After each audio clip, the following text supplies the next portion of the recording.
नमस्कार, स्वागत है आप सभी का। आप देख रहे हैं 90.4 FM किसान रेडियो बस्ती और हम आप पहुंचे हैं मालवी रोड पर। और मालवी रोड पर हमें एक हॉस्पिटल है DRMS हॉस्पिटल, वहाँ पे डॉक्टर साहब बैठे हुए हैं। डॉक्टर साहब से हम इंट्रोडक्शन के तौर पे पहले हम उनका नाम ही जानेंगे और उसके बाद ही और सारे बिंदुओं पर हम बात करेंगे। तो डॉक्टर साहब, सबसे पहले आप अपना पूरा नाम बताइएगा और अपने हॉस्पिटल का नाम बताइएगा।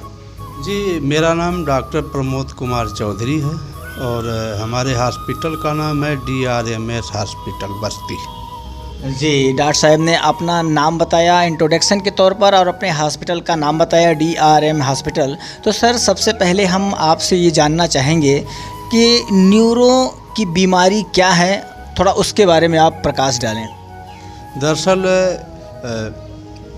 ऐसी समस्याएं जो हमारे दिमाग, हमारे रीढ़ की हड्डी व हमारी तंत्रिकाओं को प्रभावित करे, ऐसे बीमारियों को न्यूरोलॉजिकल बीमारी कहते हैं। अब यहाँ पे आम लोग समझ नहीं पाते, नस को ही जो है न्यूरो की बीमारी बोलते हैं। लेकिन क्या है, जैसे किसी मकान में लाइट के लिए और पानी के लिए दो सप्लाई होती है, वैसे ही हमारे शरीर में भी खून के लिए आर्टरी और वेन होती हैं और लाइट के लिए नर्व होती है। तो न्यूरोलॉजिकल बीमारी जो है नर्व से संबंधित है, ना कि नसों से संबंधित है। जी, आपने सही कहा कि न्यूरोलॉजिकल बीमारी नर्व से संबंधित है, ना कि नसों से। लेकिन अमूमन लोग यही समझते हैं कि नस वाली जो बीमारी है उसको हम न्यूरो नाम दे देते हैं और बहुत सारे लोग यही समझते हैं। जी हाँ, तो डॉक्टर साहब, हम आप एक से एक क्वेश्चन और आपसे करना चाहेंगे कि न्यूरो से संबंधित कुछ बीमारियां हैं, उसके बारे में भी हम जानना चाहेंगे कि न्यूरो से संबंधित और कौन कौन सी बीमारियां होती हैं।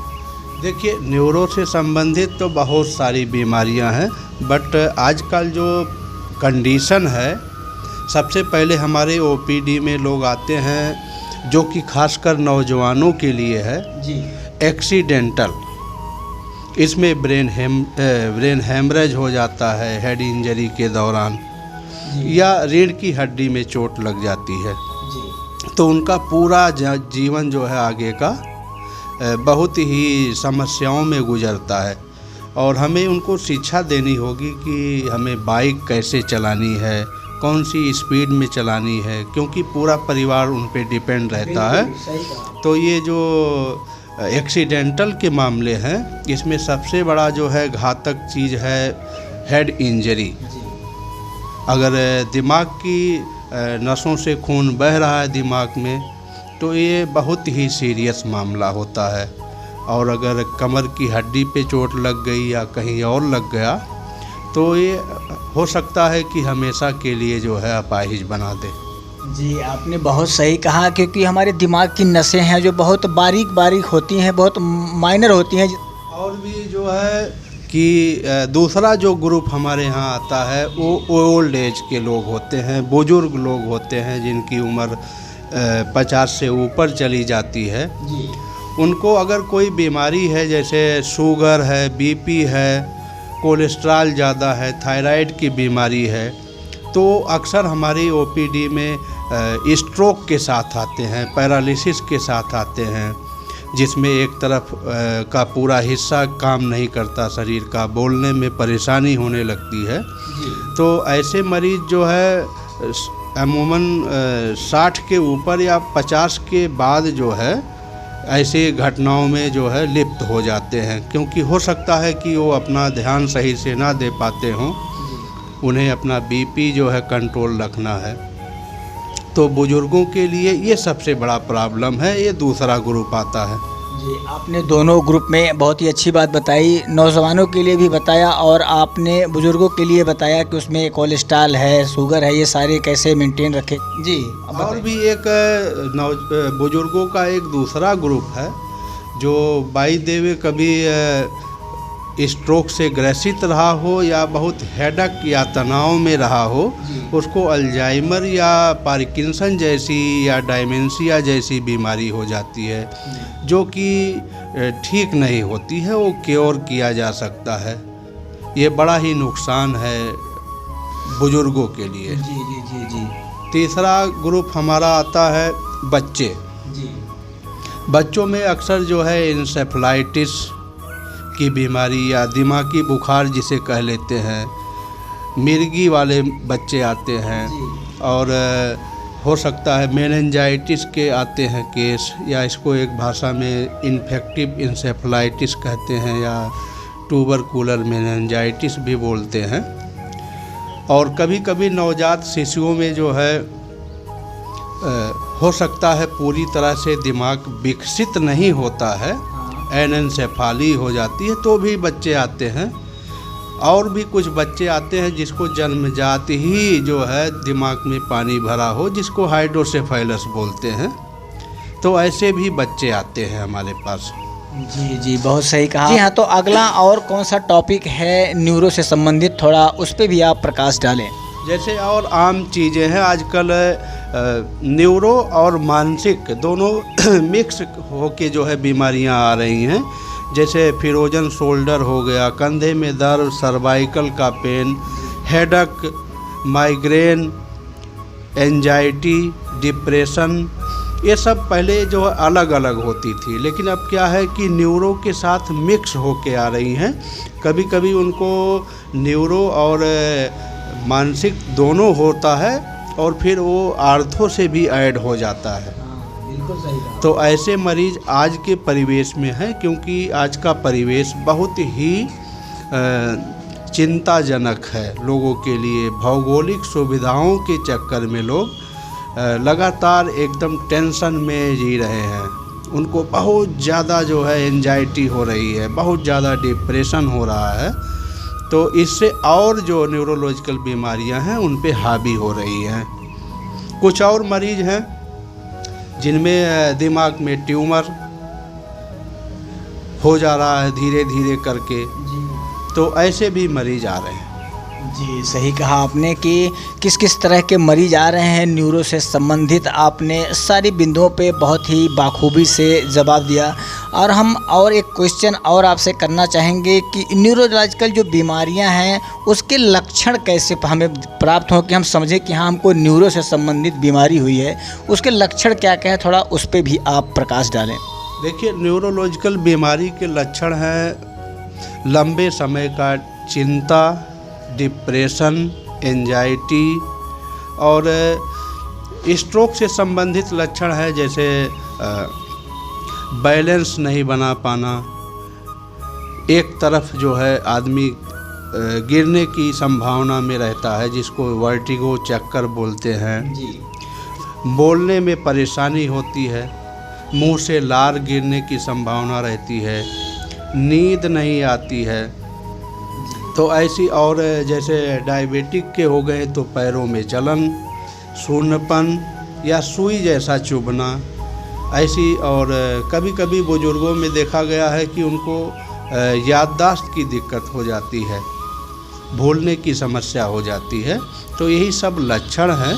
या मिर्गी आने लगता है, किसी को सीजर आने लगता है, तो यही सारे लक्षण मिला करके न्यूरो के लक्षण माने जाते हैं। जी सही कहा आपने। न्यूरो के बीमारियों के कौन कौन से लक्षण होते हैं, किस किस प्रकार के लक्षण होते हैं, उस पे भी आपने बहुत अच्छे से प्रकाश डाला। अगर अगला हम क्वेश्चन अगर करें तो कुछ स्पेशल इसके टेस्ट भी होते होंगे इस न्यूरो से संबंधित, तो उसमें कौन कौन से प्रकार यानी किस किस प्रकार के टेस्ट होते हैं, थोड़ा उस पर भी आप बताएँ। देखिए, अगर हमें देखा जाए सर के मामले में, ब्रेन के मामले में, तो ऐसी समस्याओं में हमें सीटी स्कैन, ये कलरफुल भी होता है जिसको CECT बोलते हैं, MRI करा सकते हैं। MRI भी जो है कंट्रास्ट होता है। CT एंजियोग्राफी भी करा सकते हैं। वहीं दूसरी तरफ जिनको डायबिटिक न्यूरोपैथी है उनको NCV टेस्ट होता है, EEG टेस्ट होता है, दिमाग के लिए भी EEG इस्तेमाल होता है। ऐसे टेस्ट आजकल जो है उपलब्ध हैं। जी हाँ, बिल्कुल सही कहा आपने कि ऐसे टेस्ट उपलब्ध हैं और ऐसे टेस्ट से हमें ज़्यादा डॉक्टर को समझने में भी आसानी होगी और मरीज़ को उपचार कराने में भी दिक्कत नहीं आएगी। अच्छा, हम बात करें तो जैसे कि ये सारे न्यूरोलॉजिकल जो बीमारियां हैं, हमने टेस्ट पे बात की, हमने लक्षण के बारे में बात की, अब हम इसके उपचार की भी बारे में भी बात करेंगे आपसे। तो इसमें आजकल कौन कौन से उपचार की सुविधाएँ हैं? देखिए, हमारे पास जो आजकल चल रहा है सुविधाएं, उसमें जो है मेडिसिनल है। एक तो पहला कंडीशन है जब डॉक्टर उनको केवल दवा से ठीक करना चाहता है, दवा से ठीक करने की कोशिश करता है।